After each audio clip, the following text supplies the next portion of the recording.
It's Ron Reader digs the universe.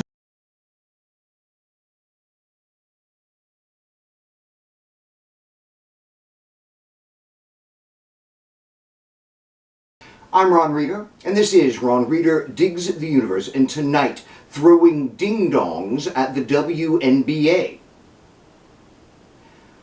I'm not a big fan of the sport of basketball, or even a fan at all. Maybe when the Rockets or the Longhorns or the LSU Tigers are in the finals or something, but that's about it. I think it's because I've always totally sucked at playing the sport of basketball. I was too bad even to consider playing on the school team, but I did play in a church league when I was in 7th grade, kind of a, all warm bodies on deck situation. And of course, I was bad. I couldn't even really handle the basic skills of the sport. I think the coach just sort of used me to get in the way of the other team. I couldn't make a layup. Ha! Reader can't make a layup!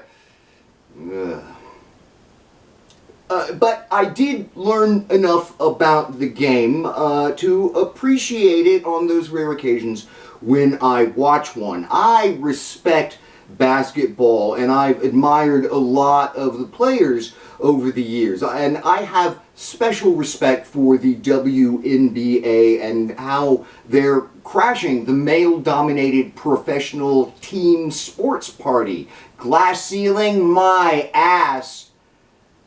And that's why I was totally outraged to learn of the recent spate of sex toys being thrown at and on the court during WNBA games. Now, for starters, the humor being offered here is like beneath Adam Sandler.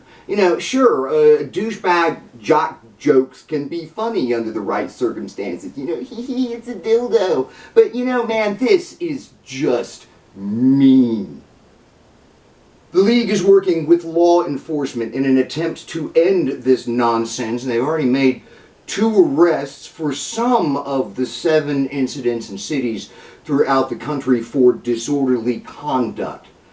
Turns out that while some of the incidents are likely copycats, most of them were actually masterminded by some Gen Z crypto bros trying to get their sex toy themed meme coin to go viral.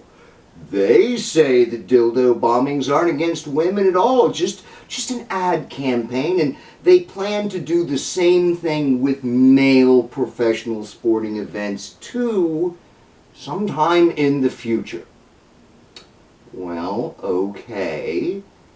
Why start with the WNBA then? Surely it must have occurred to you that this would be perceived as anti-woman by pretty much everybody. And I call bullshit on that. This is misogynistic as all get out. The women directly affected here are angry. Minnesota Lynx head coach Cheryl Reeve observes how the forced sexualization of women is how they've been kept down for centuries. And University of Wisconsin at Madison professor Mariel Barnes agrees with this assessment, calling it straight up sexual harassment. Because that's what it is. Dignified, hard-working athletes on the job being reduced in one fell swoop to sex objects, something unimaginable happening to men at the top of their fields. I mean, can you imagine stopping a board meeting so that you can tell the CEO that he's a dirty little girl, especially a male CEO? That's just contemptuously disrespectful. Well, but I was joking. Yeah. Joking.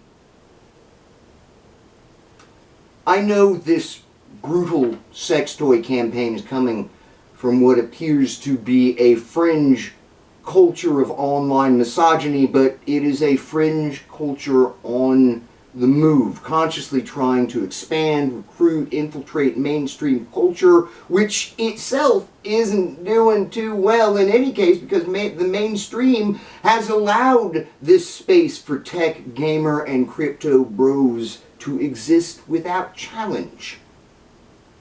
The women's lib movement of the 1970s created a great deal of positive change, but patriarchy's backlash began almost immediately and has now grown fat, feeding off the angst and misery that men endure under capitalism and intentionally redirecting all that emotion toward women. We're in bad shape in this society, and while I see many people fighting the good fight against patriarchy, I feel it's not enough. All of MAGA hates women. And they're inciting everything. I'm Ron Reeder. This has been Ron Reeder Digs the Universe. Join me, Ron Reeder, again next week for another episode of Ron Reeder Digs the Universe.